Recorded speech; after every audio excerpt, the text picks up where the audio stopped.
80% letno imamo samooskrbe. Poleg sveže zelenjave, ki jo imamo, nam tudi ostane nekaj na kmetiji, se pravi, jo vlagamo v kozarce, naredimo feferone, kisle kumare, pa se pravi enolončence. S tem kozarci pa lahko okus gostilne gost nese domov in si doma pogreje in poje. In smo s tem pogruntali, da tudi naše stvari, ki ti ostanejo od juhe do tega, smo dali v kozarce in smo s tem prišparali si, ker nismo toliko več stran metali. In tako šele vidiš, koliko hrane je šlo prej stran in se v bistvu nekako konzerviramo in prišparamo za naslednjič. Vse, kar se da, probamo dobiti vse tle iz okolja. Če nimaš lokalne zgodbe, pa da ti gostu ponudiš lokalno jed, to je zakon. Tudi tisti občutek, ko ti gost nazaj pove, da je bil, ne vem, zadovoljen, pa tudi veš sam, kaj si dal iz rok.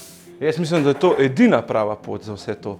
Priznanje Slovenija Green Cuisine pomeni za nas v bistvu vse, ker s tem smo dobili potrditev, da delamo zeleno, trajnostno pa pravilno, pa da spodbujamo lokalno okolje.